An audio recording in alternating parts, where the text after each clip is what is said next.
On today's Street Fighter News mashup, Capcom's new rules won't sit with fans, a streamer's cosplay gets her banned, and was the roster and synopsis for Street Fighter 6 leaked? That and more. What is up, guys? Welcome to the mashup. We're on all the latest news in Street Fighter that you might have missed from the week. I'm Justin McGill. Let's get to the news. Capcom announced on Monday a new Street Fighter V community license agreement that will give the company new levels of control over tournament events that feature Street Fighter V, and has fans and tournament organizers up in arms. The agreement lists many particulars, but the points that are causing much contention include tournament organizers of all sizes having to obtain a license of Street Fighter V to host the game, limits set for event prize pools and revenue from sponsors, TOs are not allowed to charge spectator fees, and Capcom would have the non-exclusive, irrevocable royalty-free license rights to use and distribute any and all stream footage, photos, or videos from events. And without the agreement, Capcom warns tournament organizers to not use the Street Fighter V series, the game, for organizing or hosting a tournament. Many within the fighting game community were not happy with Capcom's recent changes and took to Twitter to express their disdain.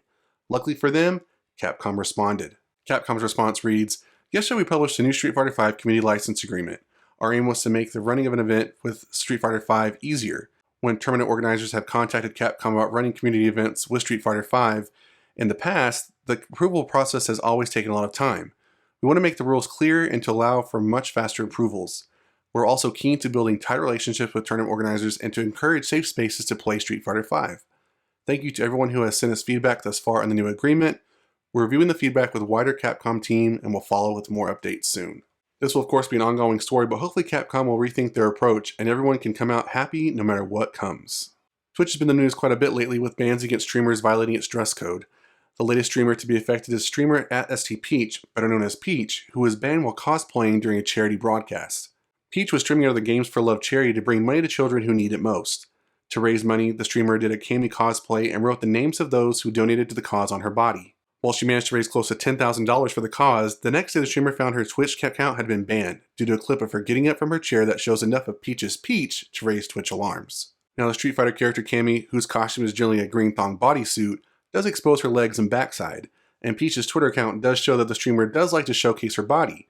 But Peach was hopeful that her costume wouldn't be an issue since under the rules released in late 2020 stated that the cosplay would fall into the category of body art broadcasts. While Peach, who has over 1 million followers on the platform, doesn't know how long her ban will last, she is staying positive in a Twitter post said, "Banned from Twitch, next time I'll make sure to bring a hot tub out. At least the kids will still get the $10,000. I of course can't show the clip on YouTube so that my video wouldn't get banned, but I will include a link to the video in the description down below." In an awesome feel-good story of the day, a Street Fighter V gamer has achieved a high ranking and did it all without even looking. Gamer blind warrior Sven, who plays as Ken, is blind due to an unfortunate run with cancer that he had at a very young age. Sven, determined to not give up his passion for fighting games, was still able to go toe-to-toe with the highly ranked opponents in Street Fighter V due to Capcom having very good sound design. Sven has played in previous tournaments despite having the odds automatically stacked against him, and earlier this week, he managed to achieve the Ultra Diamond rank status. Sven took on a Grandmaster ranked M. Bison player, and although the M. Bison player was able to take the first round, Sven was able to hold his own for the next 2 rounds. Ultimately, the M. Bison player was not able to keep Sven from being victorious and receiving his well-deserved Ultra Diamond rank. It doesn't look like Sven is finished just yet, and will be likely working his way up to Master rank in the near future. I'll post a link to Sven's awesome achievement in the description down below. Alright, finally talk about some Street Fighter 6 news. So a new leak has come out.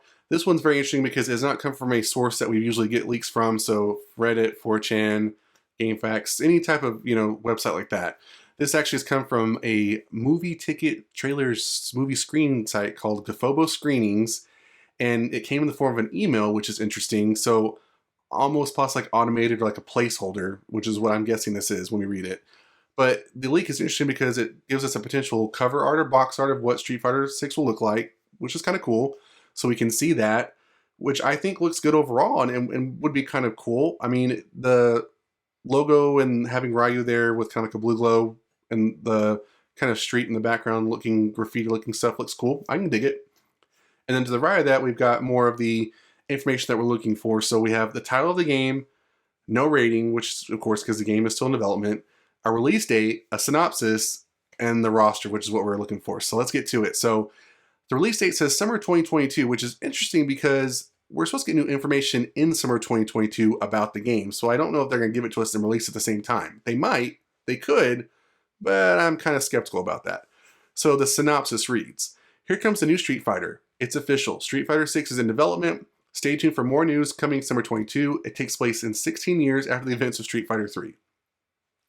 All right.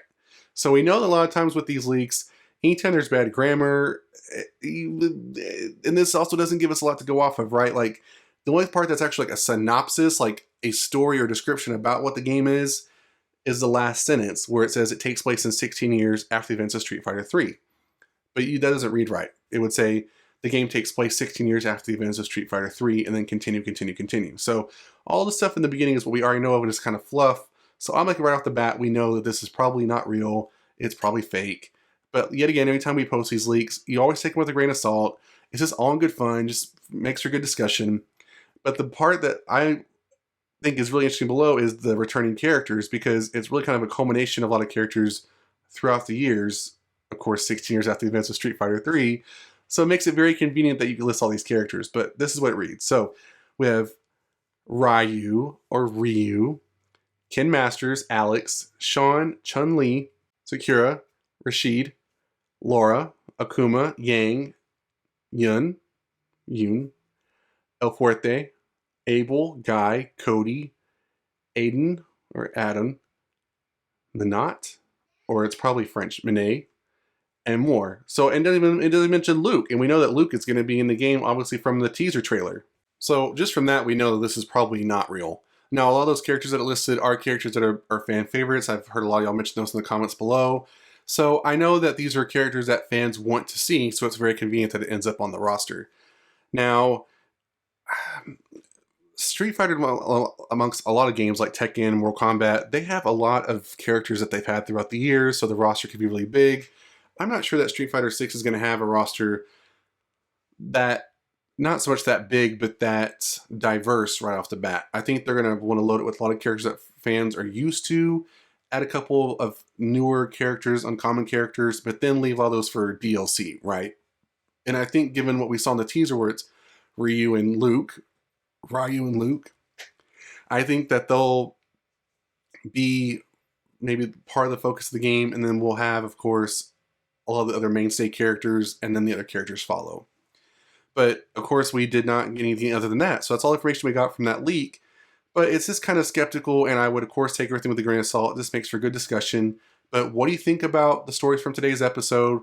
What do you think about the blind Ken player for Street Fighter achieving Ultra Diamond rank?